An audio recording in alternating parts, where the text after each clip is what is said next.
I'm Vin. I'm Sori. I'm Shane. Welcome back, Shane. Welcome back, Shane. Shane is going to be doing a song with us, a song review with us. If you would like to know how to accomplish that yourself, dear listener, vinandsori@gmail.com, and I will fill you in on the deets. But this is the first one that we've done like with you on camera. Our other reaction, Sure. Ray, our other reaction was done for you, really. Yes. Yeah. Oh no, we did one of them. We did one of them before. Yeah. On camera? We had to use a different video. We did it on camera. Yes, we did talk on camera. Yeah. Oh. But we didn't use.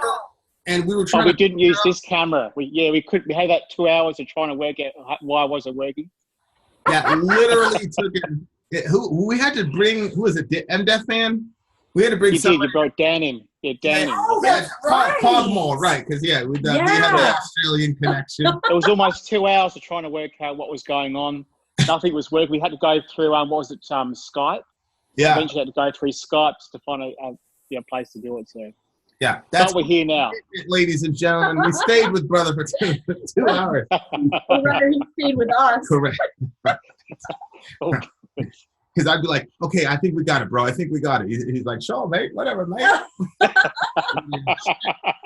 All right, a perfect circle, Disillusioned from the Eat the Elephant record from 2018. Without further ado, is this turned up all the way, babe?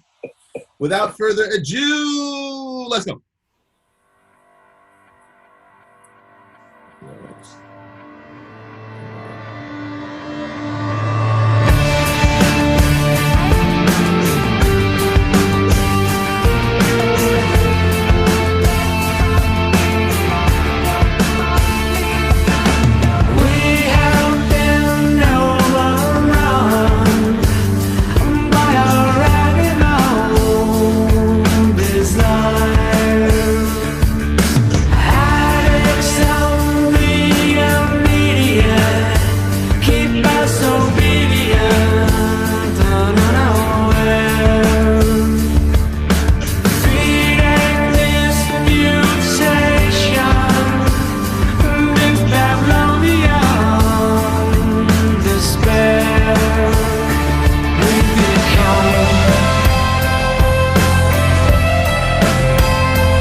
Take a look around, find a way in the silence.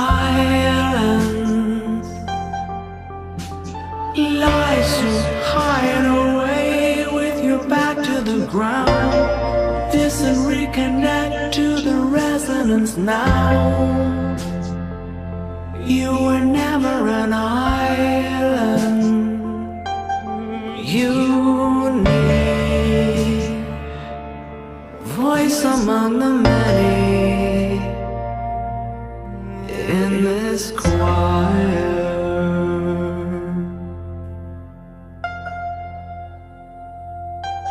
Tune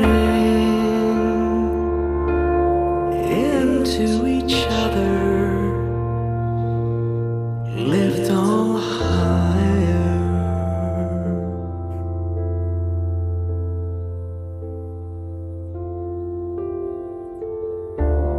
Hey,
sundown.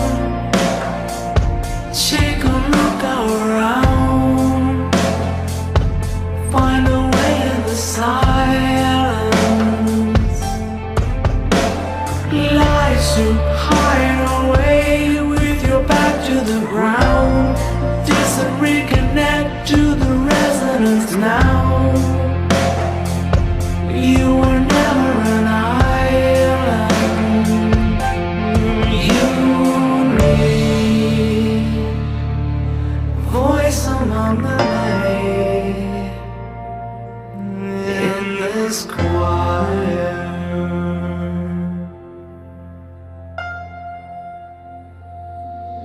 Tuning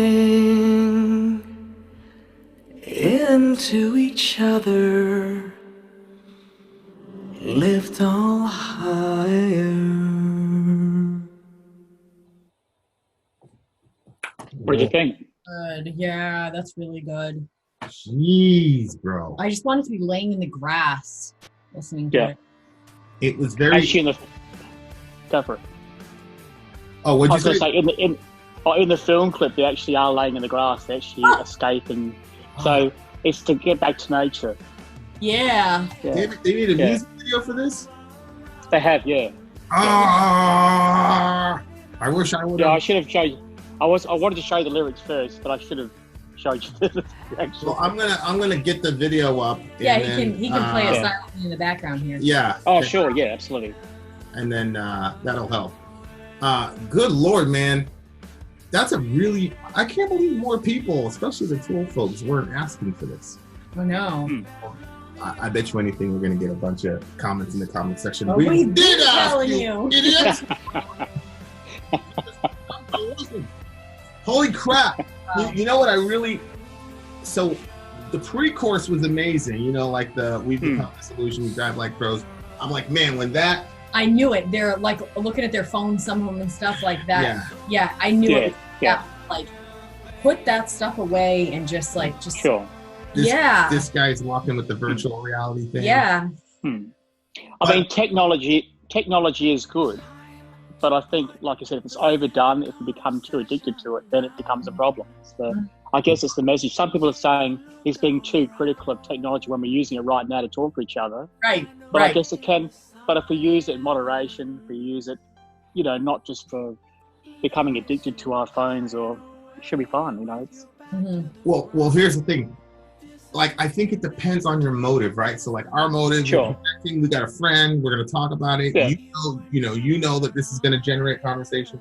So I think if Sure. we're using, I'm pretty sure Maynard wouldn't have a problem if we're using technology in order to have genuine Sure. But what's happening is, when he's talking about the dopamine fix, that what happens when somebody likes your Somebody status posts on this, Facebook, like it, blah blah blah. Yeah.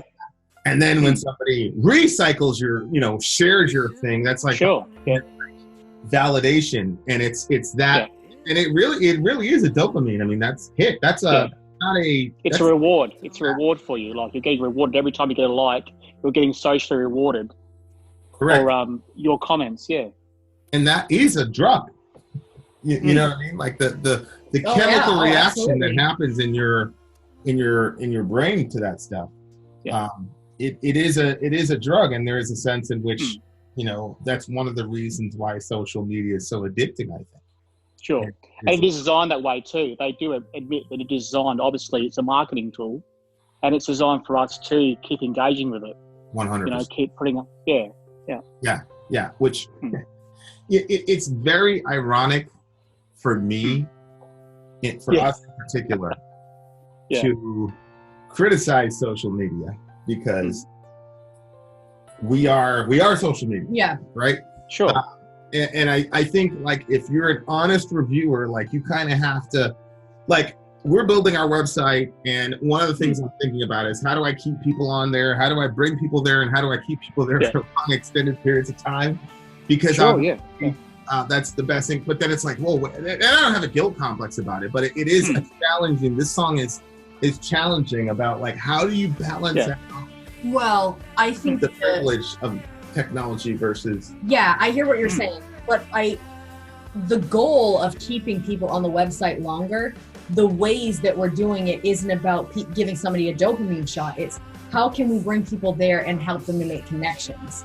So the ways in which they're staying on there is, you know, doing different things that are going to keep them interacting with other people, which I think is super important. And I think that, like, some people, the minute they get out in nature, boom, their phone comes out. They cannot just sit, like, just breathe that air and, like, look around and enjoy the trees. And, you know, we took the kids to the water the other day, and, like, I just laid back onto the blanket because he was watching them in the water.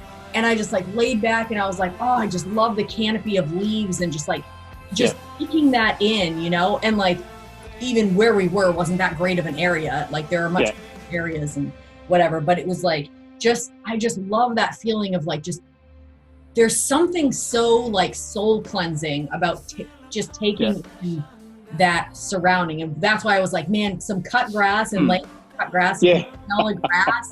Oh, that's one thing I miss about being in an apartment is having that experience. Yeah, absolutely. I do see a lot of students at school as well using their phones all the time. So they are growing up in that environment now. It's becoming part of themselves, how they communicate. So it's an unfortunate thing, but it does have positives. Obviously, you can look up amazing things on Google, you know, if you know, the right things. But there is a downside to it. It is very addictive. You know, it's so the pre-chorus was we become disillusioned, we run towards anything glittering. And I was expecting, okay, and then when the chorus hits, Maynard's going to take off. But actually, if you look at the transition from the pre-chorus to the chorus, it actually slows down. He actually slowed it down, and I think that's one of those moments when the music is reflecting the lyrics. Because in the chorus, he's saying, time to put the silicon obsession down, take a look around, find a way in the silence. So he is, you know, when they slow down the chorus, the tempo of the chorus, it's kind of communicating that slow down. You follow suit, I felt more relaxed when that was going on. I was like, I'm breathing and... Yeah, it's definitely zen. There's a lot more space. They use a lot more space in the music, which really created that sense of space and the slowing down. So he's very good at that. All those guys are very, they definitely follow their heart where it goes. So it's not just that technique, it's definitely you feel where it's going, which is very good. It's, and you appreciate folks a lot more when you start writing your own stuff and your own music, because there's so many times when it's like, I don't like this tempo change, and is this too much? And there's a whole bunch of little things that go into the final product of a song.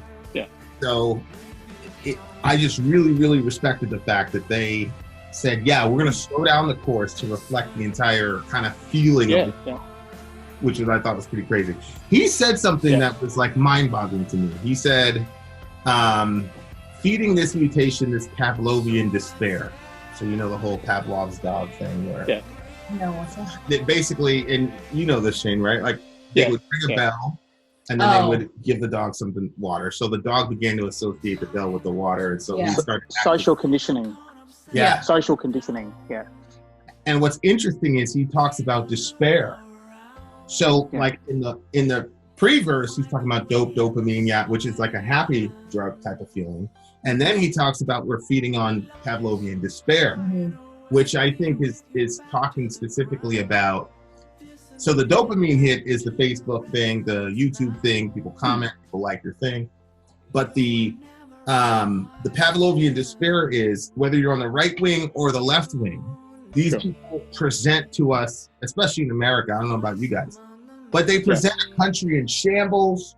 There's all this division. Everybody hates everybody. And so it's like, now all of us are stuck in this loop of absolute despair. We turn on the news, despair. We go to Facebook, yay, we got a dopamine hit. And it's like this crazy cycle of what we're doing to ourselves. And then you double whammy it when you post on your Facebook page the little media clip that is designed to make us feel like the world is going to end tomorrow. And so... And it's like I said in another review, like if Frodo was in the Shire the entire time and there was no Mordor or whatever, then that book wouldn't sell. Right. And the media that if you tell stories of people coming together and loving each other and all that, it's not going to generate as much ratings as Trump's in with the Russians, or AOC is an idiot, or whatever the left and right wants to do. And so now we're almost addicted to bad news. Right. Yeah. Because That's true. he says we're the addicts of the immediate, which is in my mind, it's a 24-hour news cycle.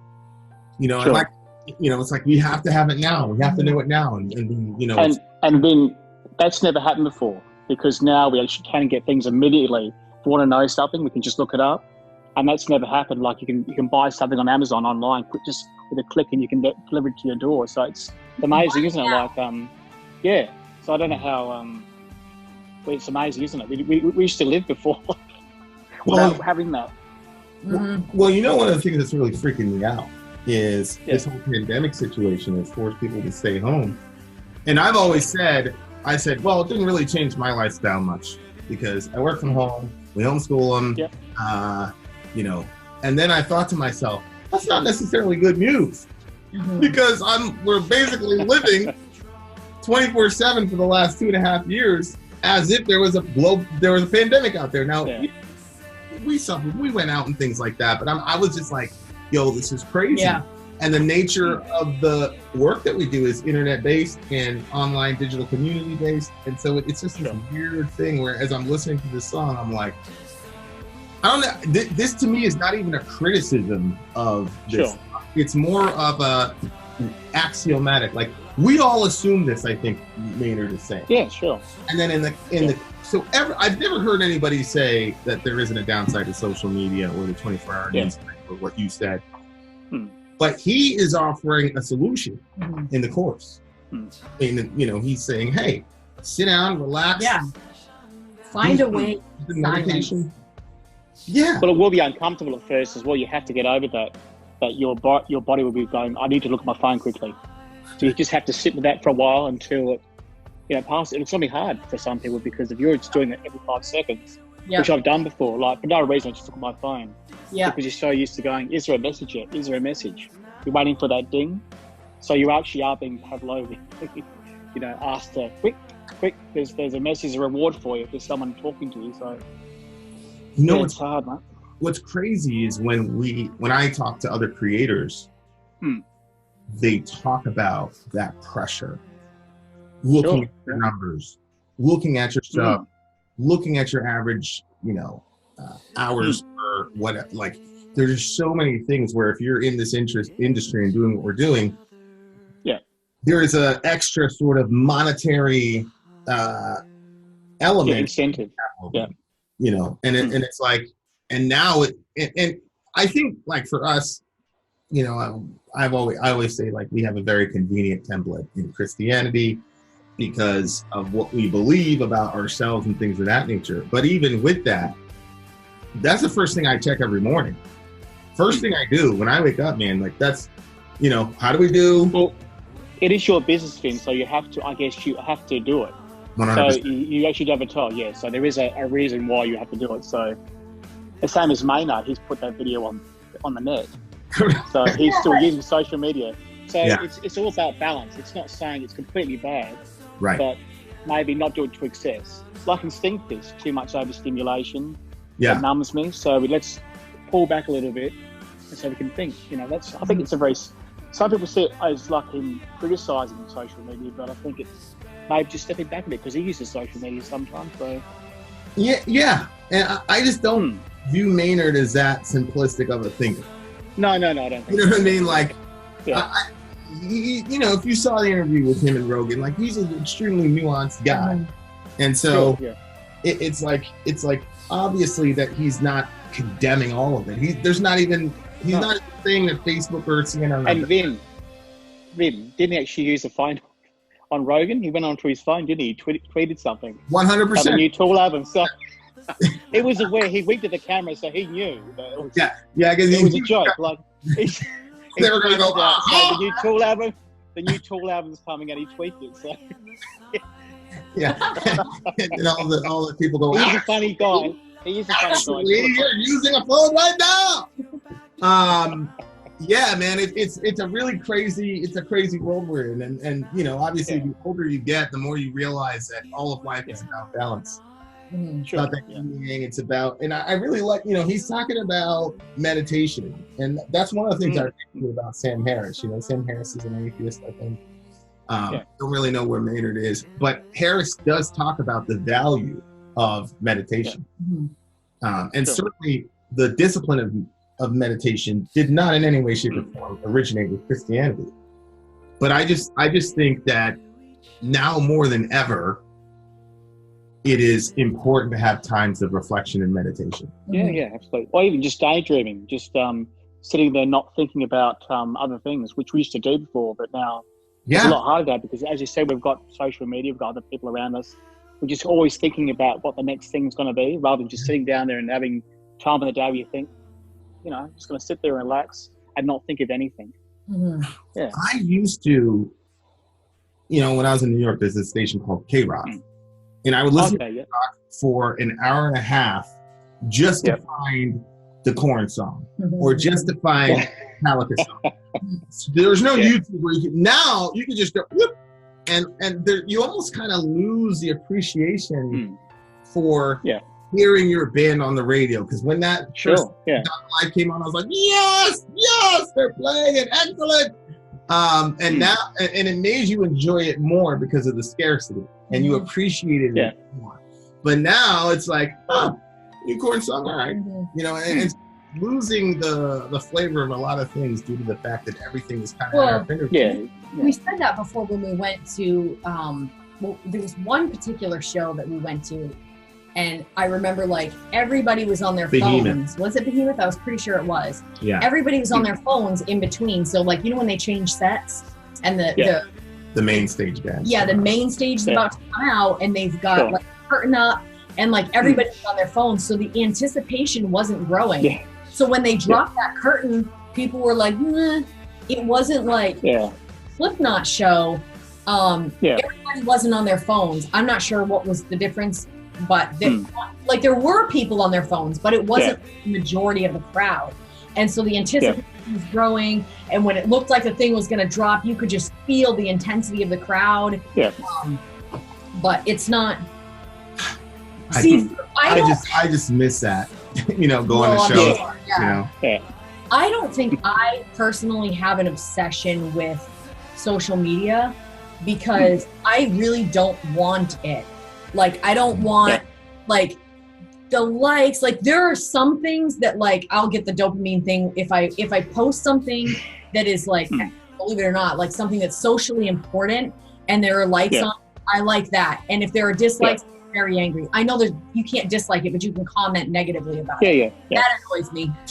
But you can put an angry. Right. Yeah. But as far as I don't have.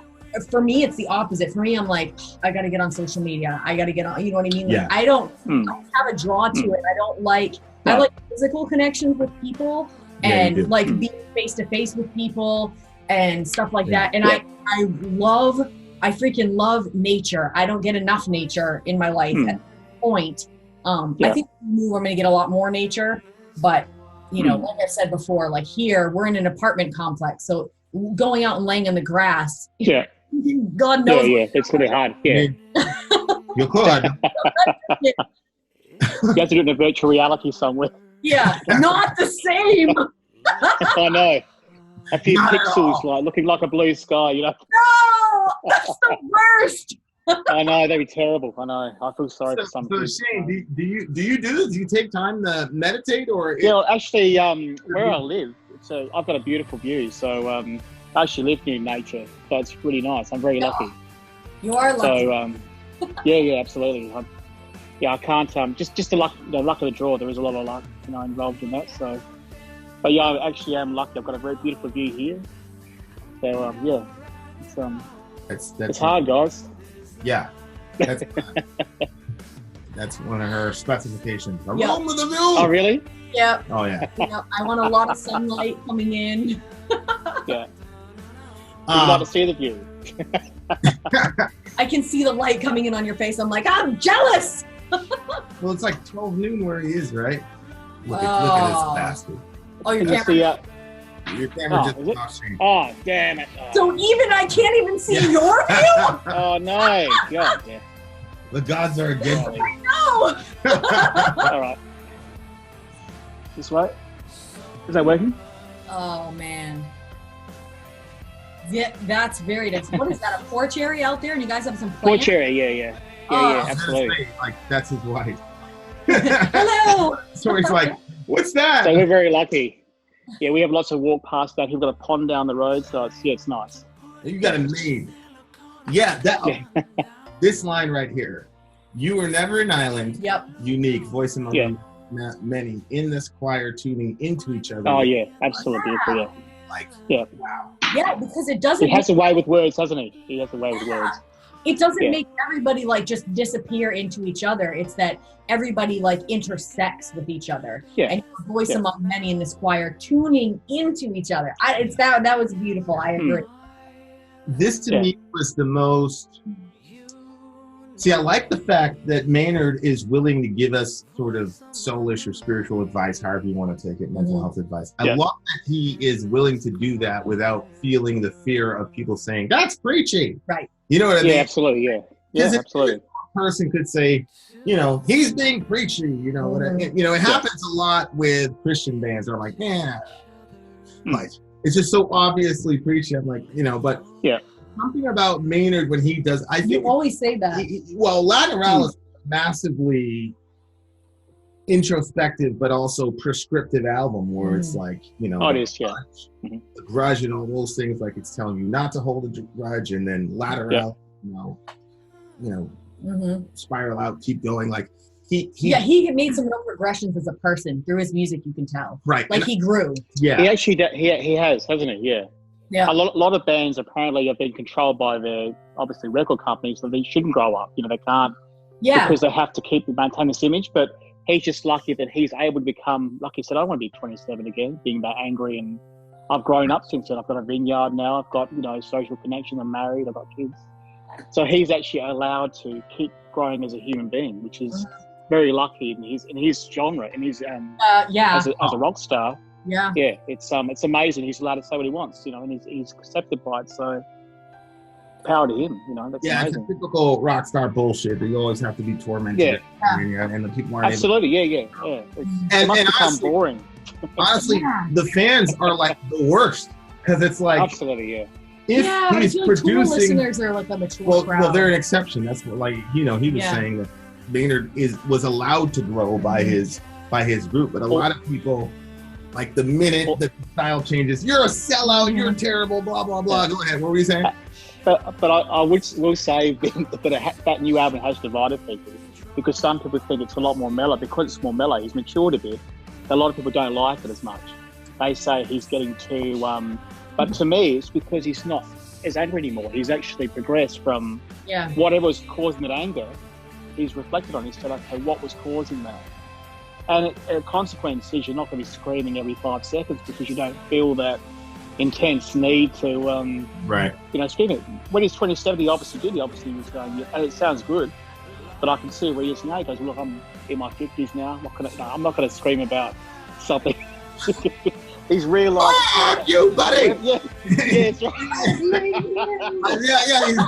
But it's like, I think sometimes like fans are just terrible because it's like, you want the artist to be miserable and suicidal and homicidal so that you can say that you're listening to some rocket music. What the hell is wrong with you? And now with social media, sorry, go for it. I was going to say, now with social media, they can actually directly tell their person they love, you have sold really aggressively. Like, he goes, you're not the same. You're mellow. You've lost your voice. Or like, and it's really aggressive. I've seen Tool fans doing a lot. They're saying this is it. They've really Tool have lost it. That's and to me they've grown. Like it's just an album. They're just people. They're just reflecting where they are now. Like they can't. Well, they are really. They put them on a pedestal, then they knock them down the minute they don't fit their ideal, whatever they thought they were supposed to be. So you can't win, I guess, like Maynard said, you can't win with some people. They just want you to be whatever you were when they got into the albums. It kind of makes you wonder if the listeners have not grown. Could be too, yeah. Because if 100%. they still want that angry music and they're not like progressing, then it's hard to appreciate. Let's be mellow and enjoy nature. If you're still wanting to be like, oh yeah, I don't think there's anything wrong with anger, but I guess like he's changed what he's angry about now. It's not all about the world is against me kind of thing. Now he's obviously become aware of what's inside me that's causing that. And, but I think he's always done that, hasn't he? I think all his albums has always been quite self-reflective on what's causing things. Yeah.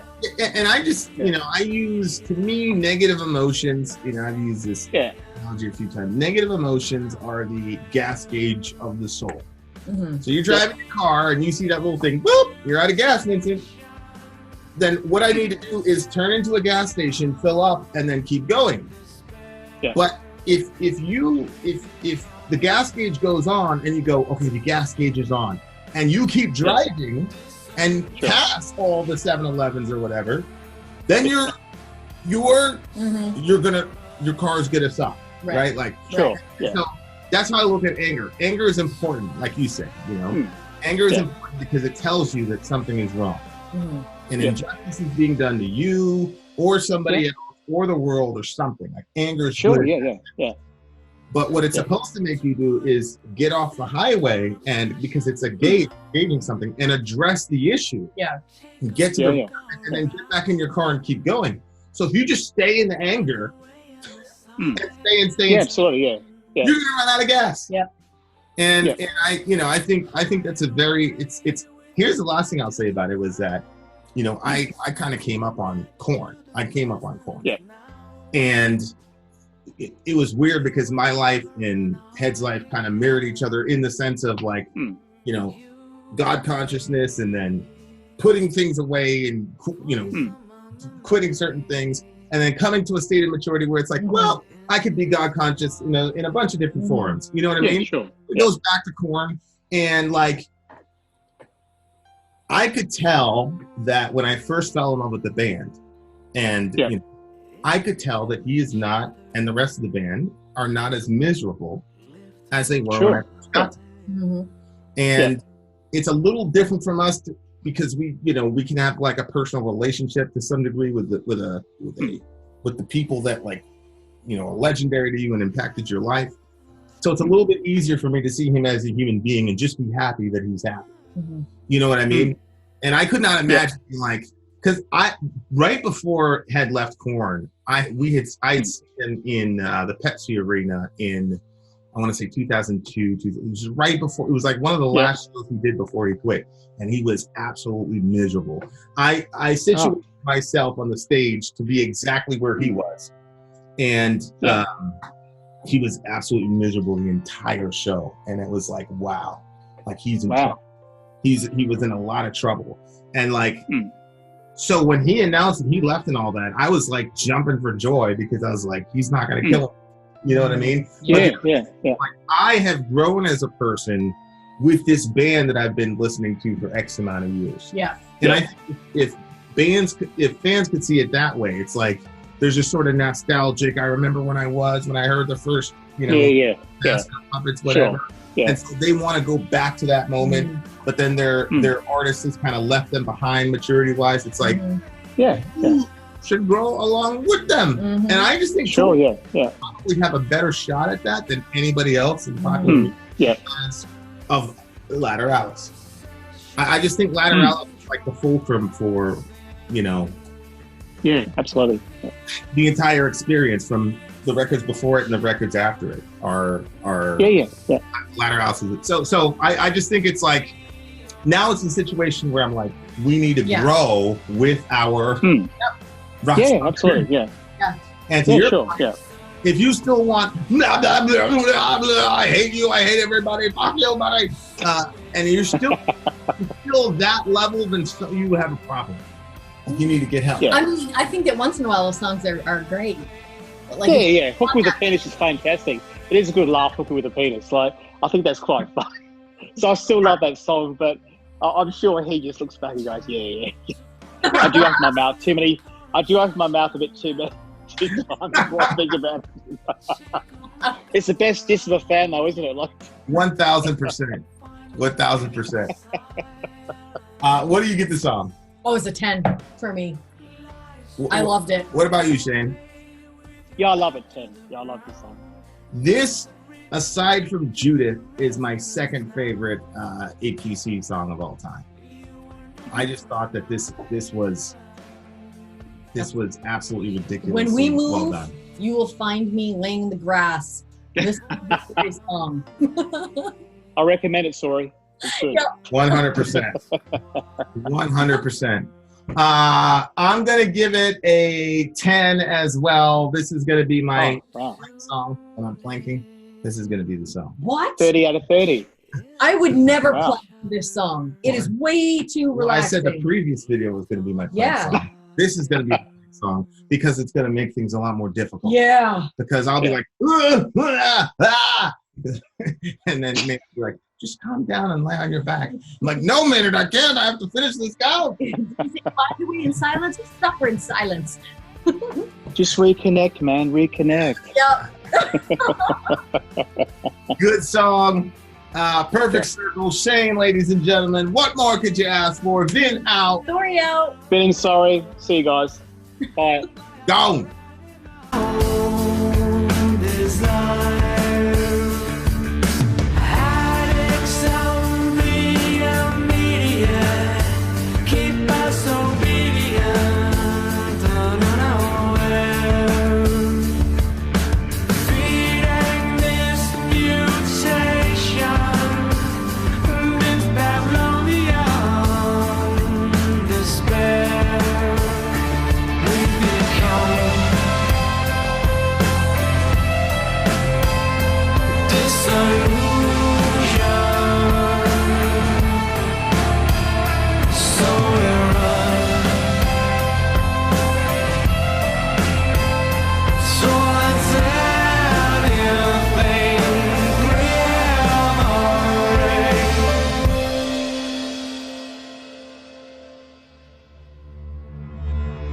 Time to put the silicone obsession down.